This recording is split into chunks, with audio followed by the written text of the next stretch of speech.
সিরাজগঞ্জ জেলার শাহজাদপুর উপজেলার সবচেয়ে বেশি নদী ভাঙন ও বন্যা কবলিত এলাকা কৈজুড়ি ইউনিয়ন। প্রতি বছর বন্যা ও নদী ভাঙনের শিকার হয়ে এই এলাকার শত শত মানুষ যেমন হয় নিঃস্ব, তেমনি হয় কর্মহীন ও আশ্রয়হীন। বাঁধে, রাস্তার ধারে অথবা খাস জমিতে ঠাঁই নিয়ে কোনো মতো জীবন চলে কারো কারো। আবার কেউ কেউ কঠোর সংগ্রাম করে ছিনিয়ে আনে সফলতার সূর্যকে, বুক বাঁধে নতুন স্বপ্ন আর সম্ভাবনার আলোকে। সালমা খাতুন তেমনি একজন সংগ্রামী গৃহবধূ, যিনি 5বার নদী ভাঙনের শিকার হলেও হাল ছাড়েনি বেঁচে থাকার যুদ্ধে। এ যুদ্ধে তিনি ছিনিয়ে এনেছেন সফলতার রক্তিম সূর্যকে। আমার নাম মোসাম্মদ সালমা খাতুন। আমার স্বামীর নাম মোহাম্মদ ফুলচান বরমানি। নদী ভেঙে গেল তখন আসলাম লিগা বাড়িতে বাপের বাড়ি এসে ছিলাম।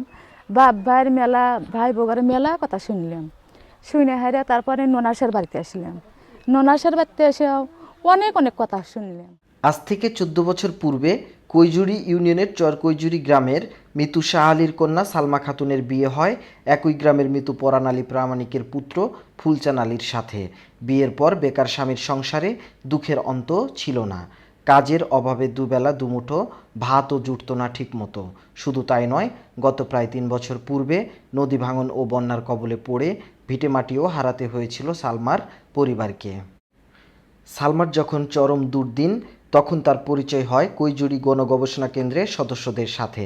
তাদেরই পরামর্শে সেখানে সে সদস্য পদ লাভ করে। পরে স্থানীয় ইউনিয়ন পরিষদের চেয়ারম্যান সাইফুল ইসলামের সুপারিশে সে মানব মুক্তি সংস্থা নামক একটি এনজিও থেকে 5,000 টাকা ঋণ নিয়ে সেই সাথে নিজের জমানো আরও কিছু টাকা দিয়ে ওই এলাকায় 10 শতক জমি কেনে।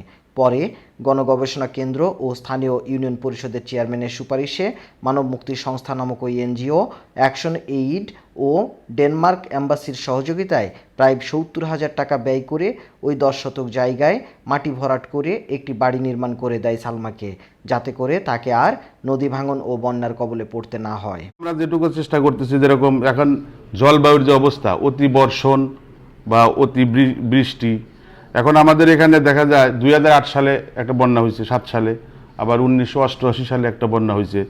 ওটাকে মাথায় রেখে আমরা চেষ্টা করতেছি যাতে এই মানুষকে, যাতে এই কি বলে এটাকে, দরিদ্র সীমার নিচ থেকে কিছুটা হলেও আমরা সহযোগিতা করতে পারি। বন্যার সময় খুব অসুবিধে, ছেলে পেলে নিয়ে আমি থাকতে পারিনি। ওটা মাচাইল উপরে উঠাইয়া ছিলাম। এখন আমার খুব উপকারী হয়েছে। বাড়িতে পানি উঠবো না, তারপরে শাকসবজি গাছগাছালি বইনে আমি আয় করতে পারবো। উঁচু ভিটিতে বাড়ি পেয়ে সালমার আয়ের পথও খুলে যায়।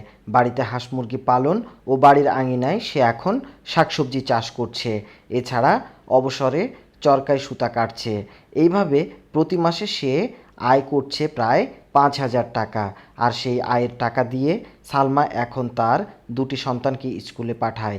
ইতিমধ্যেই সে তার স্বামীকে একটি রিক্সা কিনে দিয়েছে। এখন আর তাকে ভাতের অভাবে না খেয়ে থাকতে হয় না অন্যের বাড়িতে।